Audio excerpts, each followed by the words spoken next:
Real talk tayo ha. Maraming mga customer ngayon o yung mga bumibili ng aircon na inverter na aircon. Akala nila talagang sobrang tipid na neto sa kuryente. Ano nga bang totoo behind the inverter na aircon? Ito ba'y budol lang o totoo bang matipid ito? So samahan nyo ako, alamin natin sa video na to kung ano nga ba yung mga katotohanan sa paggamit o pagbili nyo ng mga inverter na aircon. Let's go! So ako nga pala si Boss Amat na meron ng 10 taong experience sa air conditioning industry. At dito, pag-aaralan natin yung mga tungkol sa air conditioning dito sa ating page, no? Kaya huwag nyo kalimutan na i-follow at i-subscribe yung ating All About Aircon by Boss Amat na page natin. So, click lang yung subscribe button kung gusto nyo ng mga ganito pang klaseng video. Tara, samahan nyo kami, no? So, aalamin natin, no? Ano nga ba yung totoong nangyayari dun sa bahay ng customer o dun sa aircon ng customer, no? Ano yung mga katotohanan dyan? Tara, huwag na natin patagalin at simulan na natin. Let's go!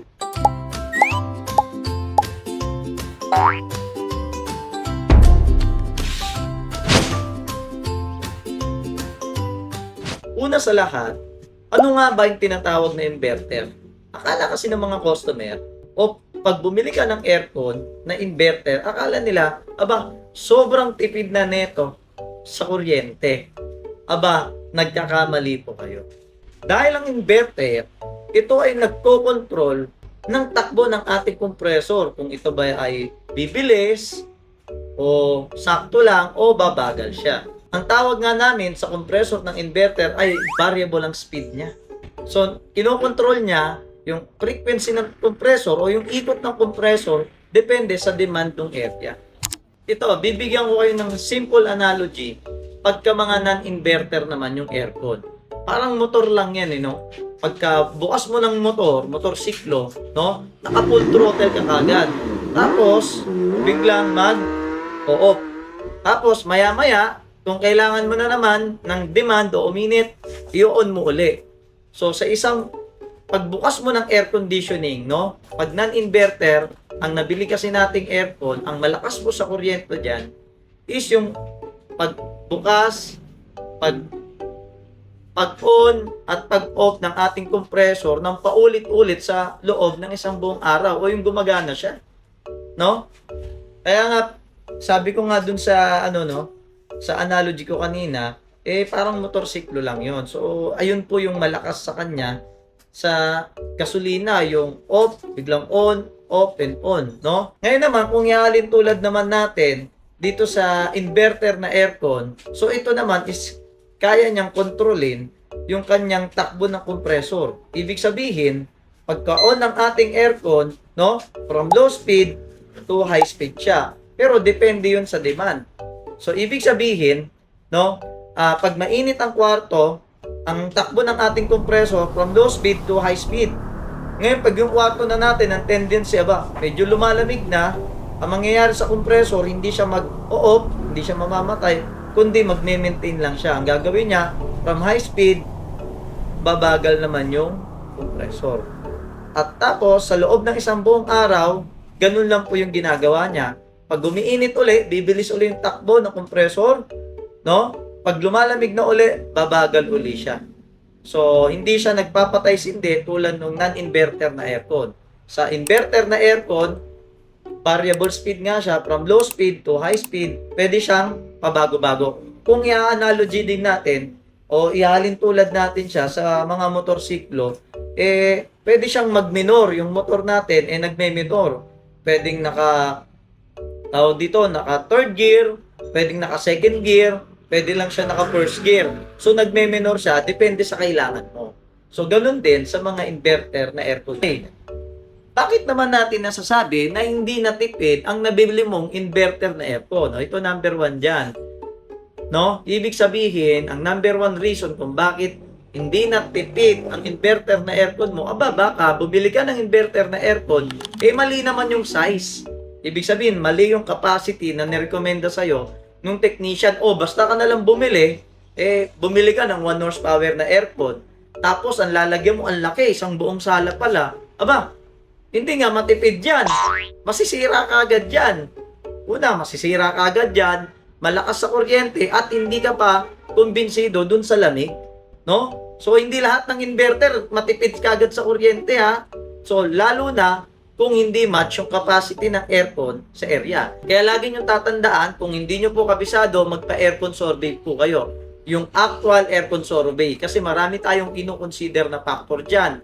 Yung dami ng tao, no? Yung dami ng tao, may mga init yan, kinocompute natin yan. Yung dami ng electrical appliances, kinocompute natin yan. Siyempre, yung luwag ng area.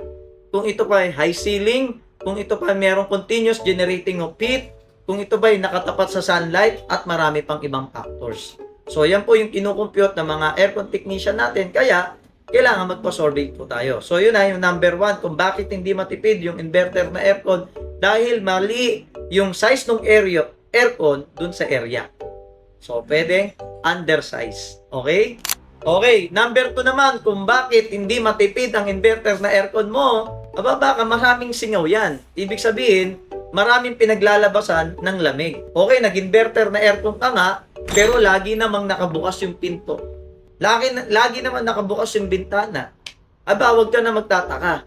Gaya nga ng in-explain natin kanina, pag yung kwarto, malamig na, ang inverter, babagal na. So, mababa na sa konsumo. Ang problema, hindi niya mamimit na yung tamang lamig na kailangan ng ating ng area. So, ang mangyayari doon sa aircon natin, hindi niya masisense na malamig na yung kwarto. Bakit? Laging nakabukas yung pinto. Laging nakabukas yung bintana. May mga singaw. So, hindi naiipon o hindi nako-contain yung lamig. So, ang mangyayari sa compressor natin, no? At sa area natin, hindi siya lalamig kasi sumisingaw. So, ang ibabato na namang signal sa ating aircon, mabilis na yung compressor natin, mainit pa yung kwarto. So, malakas po sa kuryente ang inverter na ninyo. Pagka ganyan, no? So, ayun nga sinasabi natin, hindi porket bumili ka ng inverter na aircon, matipid na yan sa kuryente. Lalo na kung panay naman nakabukas yung ating bintana at pintuan. So, malakas po sa kuryente. Hindi nagiging matipid ang binili mong inverter na aircon kung hindi mo naman pinapa-maintenance. O hindi ka nagpapa-cleaning ng aircon. Sasabihin mo, uy, okay pa to, may lamig pa ng konti. 2 years na lumipas, tsaka ka pala magpapalinis. Nako po, malakas sa kuryente yan. No? Tatandaan nyo, no? Pag yung air conditioning natin, laging madumi ang filter, o hindi nyo pinapalinisan, malakas po sa konsumo sa kuryente yan. So, lagi nyo pong tatandaan yan. Sobrang lakas sa kuryente yan. So, ibig sabihin, diyan po kayo hindi nakakatipid sa inverter na aircon kung hindi nyo rin naman pinapa-maintenance. Okay? Kaya, disclaimer lang huwag nyo isisisi sa mga technician, no? Kung yung aircon nyo, bigla nasira kagad. Bigla nasira yung compressor. Bigla hindi lumalamig. No? Huwag nyo sisisihin yung brand, yung technician. Minsan kasi, yung mga customer din, hindi naman talaga nagpapalinis. Pagka mga residential, dapat nagpalinis po kayo every 6 months or as needed. Pagka mga commercial naman, every 3 months or as needed. Bossing, bakit may or as needed? Siyempre, iba-iba naman yung area. Tulad ng mga fast food. Palagay nyo ba, every 3 months pinapalinis yan? Hindi. 1 month lang po kami naglilinis dyan, every 1 month. No? Kailangan ng linisan kasi 24/7, no? Nakabukas sila. So, marami ring demand. Yung tao, maraming dumi. So, kaya kailangan, every 1 month lang kami doon naglilinis. So, ganun po, no? So, matatansya naman po natin yan. At syempre, humingi rin kayo ng mga advice sa eksperto pagdating sa air conditioning. So, yun, yung number 3, kaya hindi matipid yung aircon nyo kasi hindi kayo nagpapa-maintenance. Okay? Ops, commercial muna tayo. So, meron pala sa ating nagpadala, no? Meron sa ating nagpadala na Coil Hero. So, Coil Hero Pro, sa mga technician natin dyan, ito yung ginagamit kasi natin na panglinis ng aircon. So, ang ganda nito, bakit? Ang dilution nito, sobrang, dalawang klase ito, merong food grade tsaka non-food grade. Pero ito po, matapang po ito, nilalagay po sa spray bottle to, so ipapakita na lang dyan sa video. Tapos ini-spray ito dun sa coil, evaporator coil, sa condenser coil. So, bubula po siya, at syempre maganda po yung bula niya, sobrang mabula, at natatanggal niya talaga, pati yung sobrang titigas na mga dumi, o sa evaporator coil natin, no? Minsan talaga, kailangan natin gumamit nito, no? Lalo kung 5 years mahigit na yung ating evaporator o yung mga coil natin, either evaporator o condenser pa yan, no? Kailangan natin gumamit ng mga tinatawag na coil cleaner. So ito po, nagpadala si Coil Hero sa atin, ng panlinis ng aircon.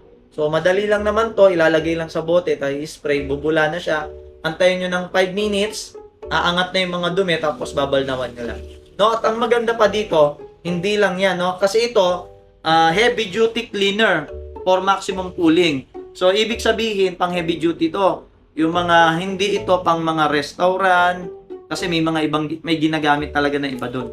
So kahit matitinding dumi, kaya na itong, matagal na namin ginagamit to, no? So meron pa silang isang pinadala, yung tinatawag nilang Coil Hero Pure. Ibig sabihin, ito yung pinakauna sa Pilipinas na naglabas na food safe clean. Para to sa mga warehouses ng mga foods, food manufacturing, sa mga restaurant, Jollibee, McDo, Bistro, lahat, no? Sa mga food establishment, dapat ito po yung ginagamit nyo na pang cleaning. O kung kailangan sobrang dumi na talaga, bakit? Mabula din po ito, pero food grade po ito. Ibig sabihin, no? Remove grease, eliminates residue, and build up, restore hygiene and cleanliness, safe for all food contact surface. So ito kasi matapang to.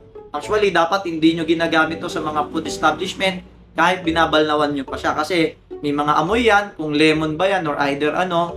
So, mas safe pa rin pag gumagamit po tayo ng food grade na coil cleaner. So, tatandaan nyo po yan ha. So, saan ba umu-order nito? So, order lang po kayo dun sa Coil Hero Philippines, no? Message kayo sa kanila, mag-PM kayo sa page nila. So, nagbebenta sila nito ng retail. Tapos, kung sino yung gustong magnegosyo nito o magbenta rin sa lugar ninyo, meron din sila. Murang-mura lang po ito, no?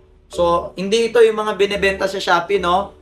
Na mura nga, pero hindi naman nakaka-cleaning. Parang joy lang, no? Hindi siya pwedeng pang hindi ganong mabula, hindi talaga nakakatanggal. Ito nakakatanggal talaga. At design talaga to, pang air conditioning coil talaga to. Okay? So, yun lang, short commercial. Coil Hero Pro, message na kayo sa page nila. Hey, okay, back to the video. So, ito naman, number 4, kaya hindi matipid ang inverter na aircon na nabili mo. Bakit? Peak ang expectation. Ano yung bossing? Ibig sabihin, mali ka ng expectation. Hindi porket bumili ka ng inverter na aircon, ang bill mo, 400 lang, 500. Naku, walang ganun, no? Bakit? Depende kasi yan sa paggamit mo. Kung ginagamit mo ba to ng isang buong araw, hindi mo pinapatay, no? Tapos, pag ginagamit mo to, ano ba yung settings mo sa remote? Baka lagi naman nakatodo yan. Gaano ba karami yung taong pumapasok dyan sa loob ng kwarto mo? Gaano ka ba katagal maglabas-pasok dyan? Para lumalabas yung lamig uli, ngayon, kailangan niya uling magpalamig ng kwarto. So, malakas mo sa kuryente yan. So, mga wrong expectation natin, so, dapat alamin po talaga natin yung pinaka-accurate o magtanong tayo sa mga eksperto pagdating sa air conditioning, no? So, wag po kayo maniniwala, sasabihin sa inyo ng mga dicer o ng mga salesperson sa air conditioning, Boss, matipid sa kuryente yan. so sobrang tipid niyan, baka mga 400. Magkano na lang ang kuryente nyo? No, hindi, no? Depende po yan sa setting. Depende po yan sa dami ng tao, sa laki ng area. So, dun po natin nababase yan. So, hindi tipid ang inverter na aircon mo kung kurang insulation ng kwarto. Sobrang dami ng tao. Sobrang buong araw mo yan nakabukas. So, malakas din po sa kuryente, no? So, ingatan po natin yan, yung mga wrong expectation natin, no? Sa air conditioning, yung mga maling beliefs. Okay? So, kaya pag-aaralan talaga yan. Meron naman mga air conditioning ngayon, nakikita talaga yung actual na electrical consumption niya dun sa cellphone. Ako, hanapin nyo po yung mga aircon na ganyan. Okay? Mga tip natin sa inyo. Okay. Ito naman tanong, no? Kailan ka naman talaga o kailan ka ba talaga nakakatipid sa inverter na aircon? Ito na una. Kanina kasi, kailan ka hindi nakakatipid sa inverter na aircon? Ito naman. Kailan ka naman makakatipid sa inverter na aircon? Kung gumagamit ka ng inverter na aircon, makakatipid ka kung iaalin tulad mo siya sa non-inverter tapos inverter. Siyempre, pagka longer hours mo siyang ginagamit. So, kunwari, ialin tulad natin, non-inverter, gumagamit ka 8 hours, 8 hours din na inverter. Kahit pagsabayin mo yan, parehas ng capacity, parehas ng brand, pero ito, non-inverter, ito inverter. Sino mas matipid? Mas matipid po syempre yung ating inverter. Because of the, system niya din sa loob. Bakit? Yun nga, yung ating non-inverter, patay sindi yan sa loob ng isang araw yung ating compressor. Yung pag-start ng ating compressor, yung po yung malakas sa kuryente. Unlike naman sa ating inverter, kaya siya matipid, no? Pag malamig na yung kwarto, mangyayari, di ba, high speed siya. Ang mangyayari sa kanya, maglo-low speed siya. So, hindi po patay sindi yung ating compressor doon. That's why, nakakatipid po ang ating inverter na aircon. No? Doon pa lang, lamang na siya. At exponentially, mapapansin nyo rin po siya. Exponentially, ibig sabihin, pagka longer hours nyo siyang ginagamit, mapapansin nyo rin yung katipiran. Pero disclaimer baka naman, 2 oras lang kayo nasa kwarto, tapos, longer hours, kailangan pala para mas makita yung tipid. Aba, hindi mo napapatayin yung aircon mo kahit wala ka na sa loob ng bahay. Kunwari, lumabas ka ng bahay, 5 oras ka doon. Sabi, longer hours daw kayo ginagamit. Mas nakakatipid. Hindi mo napapatayin. Mali. No? Disclaimer po yon. Kailangan patayin nyo pa rin. So, depende sa demand. Kung nandiyan ka sa loob ng kwarto at gagamitin mo talaga, iyon mo yung aircon. Pag lumabas ka na, lalo kung tatagal ka ng 1 oras, patayin mo na. Pero kung saglit ka lang, minuto ka lang, pwedeng wag mo muna patayin. So, ganun po, no? Disclaimer lang po yon. Baka gawin nyo naman, wala ngang patayan. Hindi nyo na pinatay. Hindi gano'n, no? Malakas po sa kuryente yon. Basta kung ano lang yung demand, i-on nyo. Pag wala na kayo sa kwarto, i-off nyo. Okay? Kailan nga ba nakakatipid ang ating inverter na aircon? Number 2 natin dyan, kung tama yung capacity ng aircon o yung horsepower dun sa area. Dapat talaga match yan, no? Kunwari, ang area na papalamigin is 10 square meter, tapos may 2 tao lang, may isang computer, saksakan, no? May ilaw. So, pasok na po yung ating 1 horsepower dyan, no? Yung mga ganon, ibig sabihin, rule of thumb ko lang yun, no? Pero kailangan nyo pa rin talaga ipasurvey. Dapat lang, ibig sabihin ko lang dito, match yung horsepower ng aircon, tapos yung area. Hindi pa pwedeng bumili ka ng 1 horsepower, sobrang laki ng area. Ano mangyayari doon? Ako, persado yung compressor natin. Malakas sa kuryente yan. So, yun So, sa mga bossing natin dyan, o sa mga customer, lagi po kayong magpapa-aircon survey sa mga export pagdating sa air conditioning o mga contractor ng aircon. No? Alam po nila yan kung ano yung dapat na ilagay na capacity ng aircon dun sa area ninyo, no? Para tama po yung ating consumption sa kuryente at magamit nyo po yung katipiran ng inverter na aircon. Okay? Okay, number 3 naman, nakakatipid kayo sa inverter ng aircon kung proper ang installation. So kaya dapat dito na kayo babase. Humanap kayo ng mga legit contractor o talagang eksperto pagdating sa air conditioning. Kasi mamaya, yes, kahit anong brand, kahit Carrier, Daikin, Mitsubishi o magagandang brand pa yan, no? Kung mali naman ang installation, wala rin pupuntahan yan. Malakas din sa kuryente yan. No? Baka hindi nagba-vacuum yan. Baka mali yung size ng copper tube na nilagay dyan. No? At marami pang iba pagdating sa technical. So, ibig sabihin, hindi kayo nakakatipid sa inverter na aircon kung mali po yung installation na ginawa. No? Kasi may maraming standard, no? Hindi ko naisahin. Yung haba ng piping, gano'ng kahaba yung minimum, gano'ng kahaba yung maximum, tuwing kailan ka magkakarga ng refrigerant. So, yun po, maraming mga standard. So, pipiliin nyo na po dito yung mga legit contractor, yung nakikita nyo sa online. Basta legit po yan at marunong po sila sa air conditioning, okay na po. Number 4 naman, kaya hindi ka nakakatipid sa inverter na aircon na binili mo, dahil mali ka ng temperature setting. Baka naman, laging nakatodo nga. Kala mo matipid ng inverter. Pero talaga naman, maliit lang yung kwarto mo, tama naman yung size, yung capacity, lagi naman naka 16. Baka mag-expect ka, ang kuryente mo 200, 300 o 500, hindi gano'n, no? Kung laging nakatodo yung ating air conditioning, kunwari nakasagad siya ng 16, naka-cool, naka-full speed din yung ating fan motor, malakas po sa kuryente yan. No? Hindi lang yan yung oras ng paggamit natin.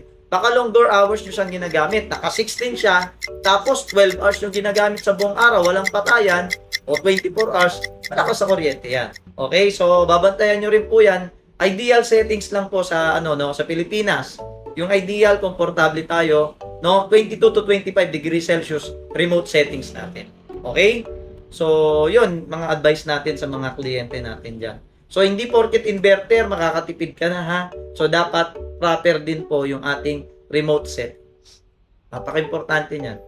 Okay, mga bossing. So, ang tanong ko, budol nga ba ang inverter na aircon? Ang sagot po natin dyan ay hindi. So, hindi po yung budol. Ang nangyayari lang po dyan, maling expectation lang po. Ang na-expect nyo na bumili kayo ng aircon na inverter, baka may narinig kayo ba? Sobrang tipid pag inverter, hindi. No? So, gaya ng nabanggit ko kanina, so, kailangan yung sundin yung mga tamang paggamit din sa air conditioning. No? Marami siyang i-consider talaga para talagang totoong makita nyo yung katipiran nyo sa pagbili nyo ng inverter na aircon.